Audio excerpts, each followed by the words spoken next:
पहला तर्ज बिरहा के बा हमार बिरहा नहीं सुनला तू बैठा अगर हमार चैलेंज अगर हमार बिरहा तो न निक लगी आज इतना लोगन के बीच में कति बिरहा गावल न काली से छोड़ दिली तो हमार नाम नीतू राज ना पहला तर्ज बिरहा के बा हमार बिरहा नहीं सुनला तू बैठा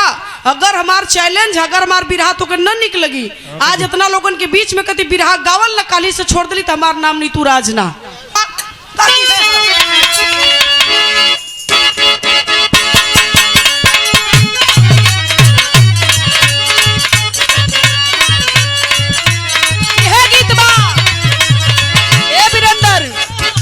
कोनो दुल्हनी के दुल्हा परदेसिया रहल परदेश से आओ तो कमाए के 3 बरिस पे अंगुरिया पे बेचारी एक एक दिन गिनत गिनत गिनत गिनत 3 बरिस बिता देलस की ना अइबा तो फिर हाथ धो जइबा मर्दा कल हे हाथ न धोआओ हम आवत हिलो संदेश जब पौलस तो ओकर गोड़ भुइया पड़ी पहले गए दुकाने पर मेहरारू के नाते एक एक्सपीरियंस बता दें मेहरारू कौनो केहू कहो खाए अपने मर्दे के बहुत माने नहीं कौनो सायदा हो जो डराम में भरेले काट के वैसा एक आँख खेवली लेकिन मेहरारू अपनी मर्दे के अपने जान से ज्यादा माने ली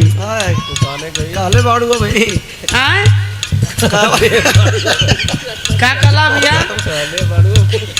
हाँ अरे भैया तोहार वाली तो ना माने ले तू ना मनबा तो कैसे मानी तू ना मानल ऐसे ओके नेताजी रख ले अरे तू ना देखेलू कितना मानिला तो है तो ओके कितना माना इतना ही करिया हुआ बाबू इनकर मेहरारू बड़ी गोर एकदम साफ सुंदर ही छछुंदर ऐसे इनकर मेहरारू के नेताजी रख ले खैर ठीक है मेहरारू एक चीज ध्यान दिया लोगन मेहरारू के नाते एक्सपीरियंस बताओ थी मेहरारू कब्बो केहू का ना चाहली को कर मर्द के छोड़ के जा वो सोचे ले कि आधिया रोटी खाब सुखाइल रोटी खाब लेकिन तू हरदम हमरे लगे रहा अब दुनिया का गहना गुड़िया ना चाहे रुपया पैसा मर्दा कही के रे का हम बताई अब ज्यादा हम ना बताई मेरा रुआ बड़ी खुश है मारे खुश बा 4-5 पैकेट शैम्पू लेके नहात बा बाप रे बाप एक ठे फारत ये गोड़े में एक ठे फारत ये हाथे में दू ठे फार के कपारे में अरे बाप शैम्पू लवा हो तब तक ठीक है चुप रहा मर्दवा कहले पड़ोसी देखलस कलस की का हो रोज बड़ा गबुड़ गच्छ मती रात रहलुआ आज तोर खुशी से गोड़ भुइया ना पड़ता सखी का बात बा कला मत पूछा कला कैसन कला ऊ जने आवत मन हमारे ऊ जने आवत मन कला ओ कहत ये का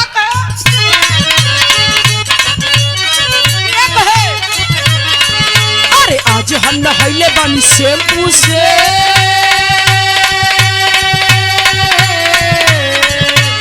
आज हम नहाइले बानी शैम्पू से अवतार सैया सखी टेम्पू से अरे आज हम नहाइले बानी शैम्पू से आज हम नहाइले बानी शैम्पू से और कहे अरे कसी है जवानी के कलेम्पू से अरे कसी है जवानी के कलेम्पू से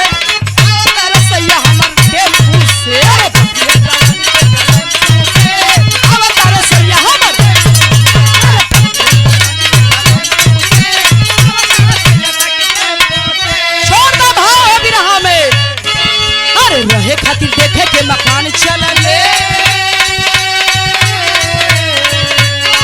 खातिर देखे के मकान चलले अरे भीम बलवान सिंह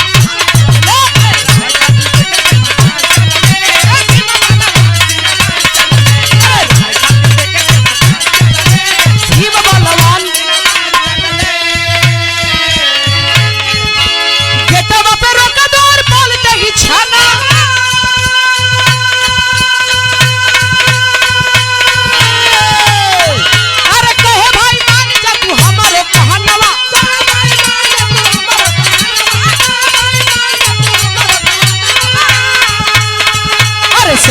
अरे सही सही, अरे सही सही करीला बखान चलले, अरे सही सही करीला बखान चलले, अरे भीम बलवान सीना तान चलले, सही सही करीला बखान चलले, अरे भीम बलवान सीना तान चलले,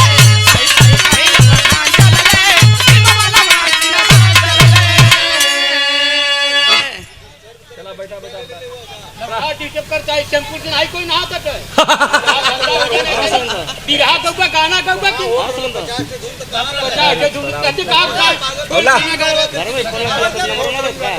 बाऊ के सैंपल 5 दिवा दा। चला बैठा। हे बाबू परेशान मत हो, हम बैठ जाती हूँ न गवा दा, हम बैठ जाती हूँ न गवा दा, हमार तो निक ना लगा था, हम बैठ जाती हूँ न गवा दा, हमें कोई दिक्कत ना है। अरे तो पहले पहले बतिया सुनबा, तर्ज एक लाइन न लगी,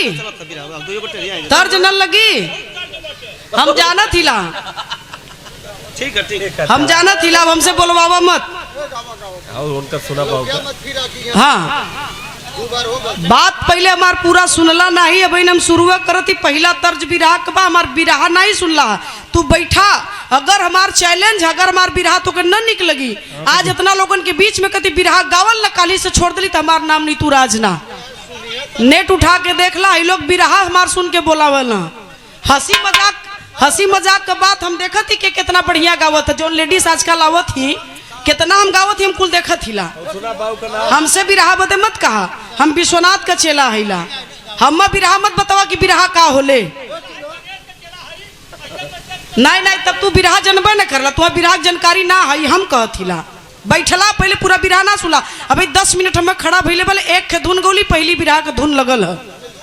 2 घंटा वो पंकज गौना तो कहाँ रहला है, 2 घंटा वो गौना तो कहाँ रहला, गडेरी के बतौना, अहिराने के बतौना, धोबी भाई के बतौना, कहाँ रहला तब,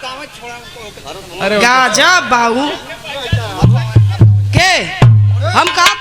कहा तो के कुछ गईबा के लिए, बारे बाबू, बारे बाबू, 2-4-10 साल का और मेहमान हुआ, काहे ऐसा करत हुआ, नहीं ना इबो कैसे तेगो सैंपल से ना, 4-5 से ना आले से इकट्ठा बालचंद गडेरी, इनकर जमाना तो रहे वाला रोल, आजकल शैम्पू मेरा लगाओ थी, लइका शैम्पू लगावत हुआ, नाराज हुए पर की 5 से काहे ना आले रसू। हाँ शैम्पू भाऊ, हम कहती कि 2-4 पैकेट शैम्पू हम दे देती, नहा लिया जाए के, कल कि आज हम नहिले बनी शैम्पू से, कतू यहाँ शैम्पू से नहाए आलू की बिरहा गावे आलू, यार चला आवा भैया आवा, भीम गैलन किला के अंदर, बात के समझिए बाबूजी, बाबू बिरहा से अम्मा चैलेंज क्यों करल तो बड़ी तकलीफ होले भैया हो, तई बात के समझला, बाबूजी बैठल हो, वो बाबूजी बैठल हो, का बाबू एक बिरहा नीतू का नहीं सुन ले हो बा, कई बार कार्यक्रम आप हमार सुन ले हुआ, चाहे राम जन्म हो, चाहे ओम प्रकाश हो, चाहे दीवाना हो, चाहे पंकज हो, बहुत बिरहा है आप लोग सुनला, यहाँ चैनल वाले लोग भी बैठल हुआ, आप सबके पढ़ा बताई, बात के समझला, बाबू तो तनी ध्यान से बढ़िया से हमारा बिरहा सुना, अब एको फालतू बात न बोलब, हंसी मजाक एको न होई, अब सीरियस बिरहा होई, गलती कैला कभी जी अम्मा हूँ बिरहा दूसर गावे की चाहत रहे, लेकिन हम कली की ज्यादा पंकज रामायण गौना तम महाभारत सुना दे, तब बात के तनी से समझला, भीम जब किला के मुख्य द्वार पर गईलन, तो वहां एक हट्टा कट्टा मुसर चंडमतीन द्वारपाल खड़ा है, द्वारपाल से भीम का मोट बुद्धि रहल, कला द्वारपाल द्वार छोड़ हमके अंदर जाए के भैया का आदेश है, द्वारपाल कला की किला कोनो साधारण किला नहीं बा, में मत जा, कला काहे न जाए, कला साधारण किला नहीं, रहस्यमयी किला है, कला रहस्यमयी कैसन होला, कला किलवा के अंदरवा जीबा तो 4 गो कोना मिली, चारों कोनवा में 4 रहस्य छिपल है, जौने कोना में जीबा ओकर रहस्य आए के बतावे के पड़ी, तब बंदी बना लब किला के अंदर, जीवन में किला के बहरे ना जा पैबा, भीम कहला कि सुना तू हटा द्वार छोड़ा, पहले आगे के बात हम देख ले, गईला किला के अंदर, पूरब के कोना में जब भीम किला के अंदर गईलन, तो देखत का हुआ किला के अंदर तर्ज बदल गई,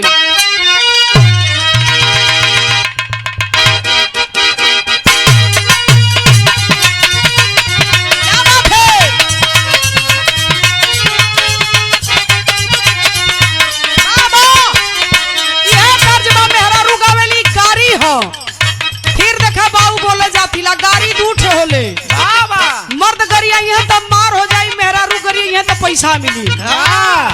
तिलक भात बारात में जब लई लोग गरियावा न तले शुभ होबे न करी। तब मेहरारू गावेली, का गावेली भैया? मोरे पीछवा रवाए का, मोरे पीछवा रवाए का, छिछली गड़गिया मगर राजावा रे, मगर राजावा रे, फुलवा फूले ला कहचाना, फुलवा फूले ला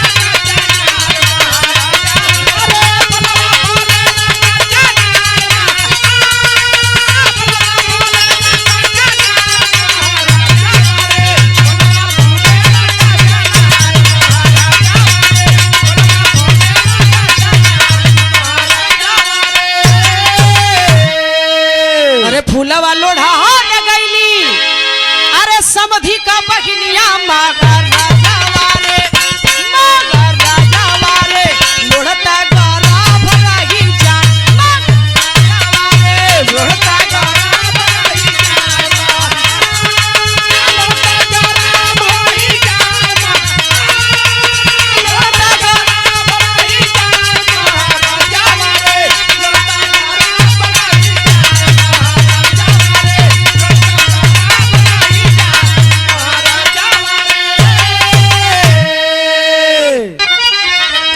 अरे देखे गदाधारी भैले,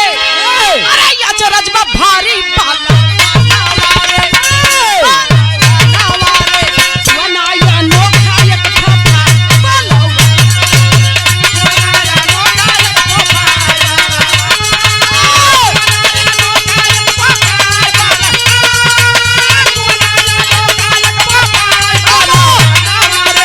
वनाया नोखा एक खपा,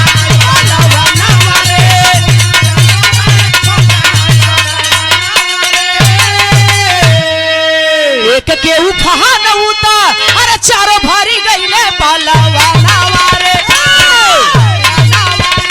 चारों से एक ना भरा पालावा नावारे, चारों से एक ना भरा,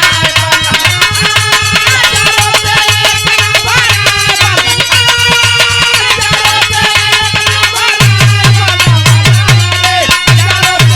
ना भरा। भीम गईलन किला के अंदर भैया देखला पूरब के कोना में एक थे बहुत बड़ा विशाल कुआं रहल, खूब एकदम लबालब भरल बा, ओकरे अरिया अरिया 4 ठे छोट कुआं रहल। भीम देखत हुआ बड़का फफात तो चारों छोटका के संगवे भर देत ह। देखते देखत देखला कि चारों के भर देला संगवे, और थोड़ा देर के बाद चारों कुआं संगवे फफायल, एक ठे बड़का के ना भर पौलस। आवाक हुआ भीम, अवाक हो गईलन, आइलन द्वारपाल कलश की खबरदार, रोक ललस कलश की ना जाए दे, ओकर मतलब बताए के बाहर निकला। भीम कहला भैया हाथ जोड़ो तिला हमरे कपारे पल्ले नहीं पड़ल, हम जाए दा, कहला ना ना ना ना ना ना कलर वाली ना की ना जाए दे। तुरंत मूर्छा खा के भीम गिर गिला किला के अंदर, हाथ में हथकड़ी पाँव में बेड़ी लग गई, होश हवास ना, मूर्छा खा के बेहोश हो गईला। यार धर्मराज युधिष्ठिर सोचत हुन कि भीम गईला किलवा में तो अइलन काहे ना, कला अर्जुन क्या देखा भीम गईला मर्दवा अइलन ना की, जब अर्जुन गईला तो द्वारपाल है शर्त अर्जुन से भी रखलस। अर्जुन शर्त स्वीकार करके अंदर गईला, अब पश्चिम के कोना में चले गईला किला के अंदर। जब पश्चिम के कोना में गईला तो अर्जुन का देखा था टेरी लगी मास्टर, अरे कमल में गेना फुलवा खिला, अरे कमल में गेना फुलवा खिला, अर्जुन यवा के भइला किला के देखते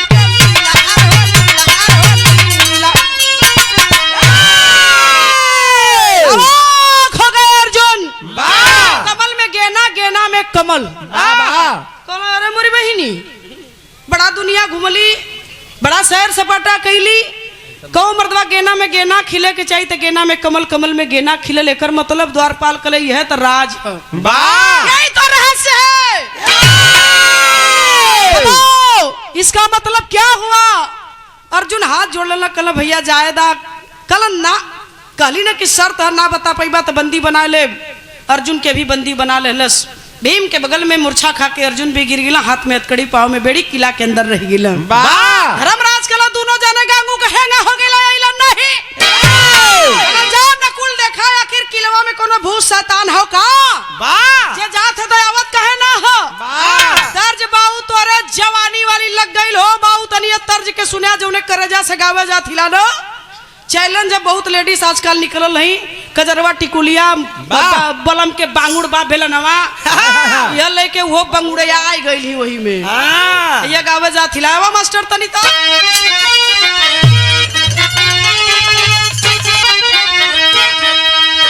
अरे व्याकुल नको लगाइले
नकुल के समन्वय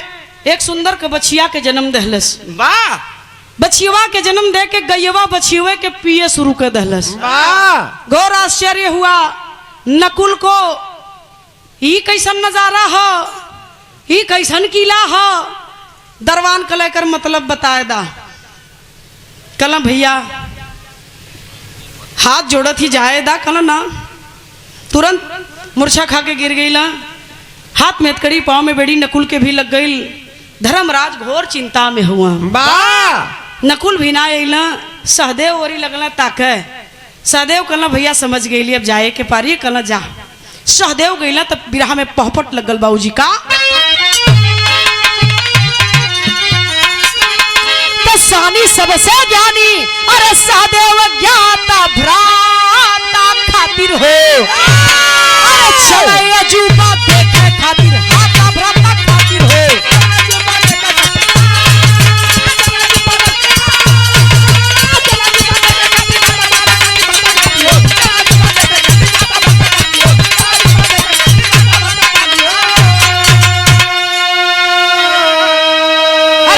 किला में टीला बड़ी एक टंगी चवन्नी सिक्का हो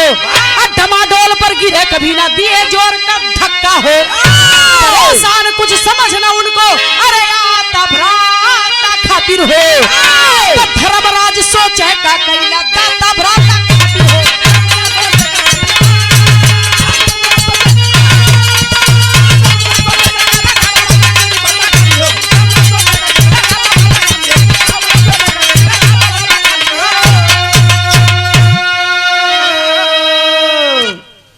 सहदेव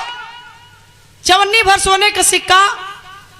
विशाल पर्वत पहाड़ वही पे अटकल डगमगा था लेकिन गिरत ना है परेशान हो गई अपने जान मुताबिक होके धकियो तो हो कि कैसो उलट जाए लेकिन टस से मसना भयल कि चवन्नी भर सोने के सिक्का पे इतना बड़ा पहाड़ कैसे अटकल बा वाह चारों भाई मूर्छा खा के किला के अंदर गिरल हुआ उत्तर पूरब पश्चिम उत्तर दक्षिण चारों कोना का राज ये लोग बताए ना पौने दिन तो बीत गया शाम होने वाली है धर्मराज की चिंता बढ़ गई कल की है द्रौपदी भाई तो नहीं आए चलना पड़ेगा आए हाय हाय बाबू बारे धर्मराज भाई हो तो धर्मराज के जैसा कलन भाई अगर मिल जाइए तब तो ठीक है नहीं जान दे दे आए हाय हाय द्रौपदी के लेके किलवा की ओर धर्मराज बढ़त हुआ बिरहा में आल्हा लगल मास्टर राजेश आप राजेश भैया 101 रुपया पुरस्कार बहुत बहुत प्रणाम बा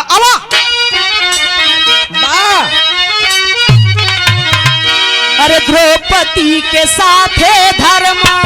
राज चाल दिहल पंचो राज चाल दिहल पंचो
मूर्छा खा के पड़ल हुआ वाह तो अगर किलवा में जायल चाहत हुआ बउरायल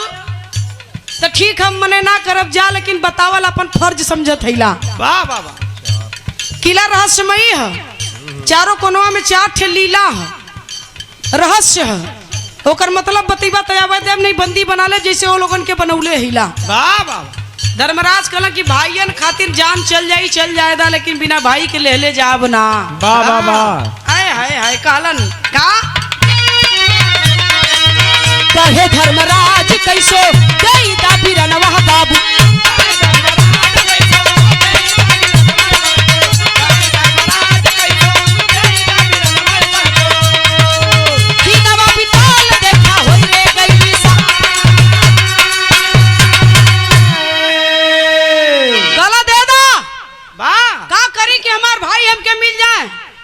किला में जाता मिल जाइए, कला ऐसा न मिलिए, चारों रहस्य से पर्दा उठेबा ओकर मतलब बतैबा तब तोहर भाई मिलिए। धर्मराज किला में चल गिला। ध्यान दिहन बाबूजी, भाई हो तो धर्मराज के जैसा। बाबा गईला धर्मराज युधिष्ठिर किला के अंदर चारों कोना घूम गईला, पूरब पश्चिम उत्तर दक्षिण चारों कोना जब घूम के अइला देखला कला रे बाप रे बप्पा हई 4-5 कुआं का लीला, कमल में गेना खिलल, गेना में कमल ओकर लीला, चवन्नी भर सिक्का पे इतना बड़ा पहाड़ अटकल बा ओकर लीला, बछिया गाय के जन्म दे के गाय बछिया के जन्म दे के और गईवा बछिया के पियत बा, सारा लीला देख लहलन। वाह वाह आइला द्वारपाल के समक्ष खड़ा हो गईला, हाथ जोड़ के धर्मराज द्वारपाल के सामने करन की सुना तोरे एक किला में जवन चारों कोना का लीला है, ये द्वापर का ना है, कल कब कह कन कलयुग का। वाह पुल्लू गौतम कठनई से बाबूजी 50 रुपया पुरस्कार आपके द्वारा, सादर प्रणाम, आप सबके प्रणाम बा। बात के समझ लिया ए भैया हो, कलन की द्वापर का ना, सतयुग का ना, त्रेता का ना, कलयुग कह कला का कलयुग कह। तब धर्मराज बतावा शुरू कैला, आप लोग बैठल हो पूरे बिरहा का इन निचोड़ है। अवा आखिरी खड़ी में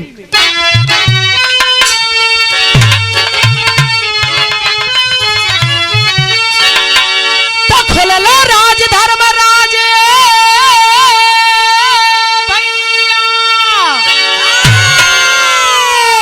हली के पीछे वर्णित बा घाटा नवा कल झुकली पूरा सेट के दम। बात के समझ लेवल जा बाबूजी। भैया भैया बोल चल ना हो, एकदम आखिरी निचोड़ हो, यह पूरे हमारे बिरहा का सारांश है। इतना लोग बैठल हुआ, बहुत लंबा चौड़ा ना कहानी, छोट बा लेकिन बात ठोस हो। वाह धर्मराज कला की पूरब से शुरू करती, तनी ध्यान से सुनिया कान खोल के। कला हाँ सुनावा। कला की जौन 5 ठे तोर कुआं है, बड़का फफात तो चारों के भरत संग में, और चारों छोटका संग में फफात मिल के, लेकिन एक खे बड़का के ना भर पावत। कना कलयुग में 4 बेटवा 5 बेटवा 6 बेटवा चाहे 3 बेटवा रही हो, अकेल बाप 4-6 बच्चों की परवरिश कर लेगा, लेकिन 4-6 बच्चे मिल करके एक बाप की परवरिश नहीं कर पाएंगे। हाय हाय कने यही से चारों छोटका मिल के संग में फफात हुए एक बड़का के ना भर पावत हुआ। बाबा एकर मतलब यह कहले कदेरी रहल धर्मराज के भीम उठ के खड़ा हो गई। वाह कहला कि जौन गेना में कमल, कमल में गेना खिलल है, ये कलयुग में अंतरजातीय विवाह के दर्शावत है। वाह कलयुग में लोग अंतरजातीय विवाह करेंगे, जात बिरादरी कोनो मतलब न रह जाई, जेकर जहाँ पट जाई वहाँ रिश्ता तय हो जाई। बाबा ये लिए कमल में गेना, गेना में कमल खिलल है। आज शुरुआत भी हो गई, आप लोग देखते बाड़ा। कले के देरी रहल अर्जुन खड़ा हो गई। कल की जवन हऊ गैयवा बछिवा के जन्म दे के बछिवा के पियत बा, यह कलयुग में होई। माई जवन बिटिया के दरवाजे जीवन में ना जात रही है, कलयुग में वह बिटिया के दरवाजे जाए के माई आखिरी दिन बिताई। हाय हाय बेटवा घर से निकाल दी हैं, बेटवा पतो माई का सेवा न करी हैं, और वह माई जाके जवन बिटिया दमादे के इनके बाऊ माई के पानी ना पिए के, वह माई बाऊ जाए के बिटिया के दुआरे दिन बीतई है, रूखा सूखा खाए के चाहे जवन मिले तवन खाए के दिन बीतई है। ए लिए उ गैयवा बछिवा के पियत बा, एकर दर्शावत बा कलयुग में यह होई।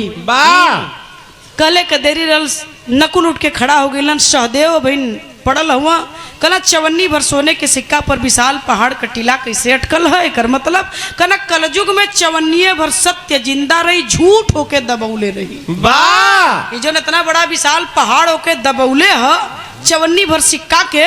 यह 54 सत्य है, हाई विशाल पहाड़वा झूठ है। वाह कलयुग में सत्य पर झूठ हावी रहेगा। हाय हाय गुरु बिहारी गुरु रमन ऐसे थे इसी वतन में। अरे श्यामा सीताराम भरत जी विश्वनाथ के मन में, कमल में गेना फुलवा खिला, तऊ हो कमल।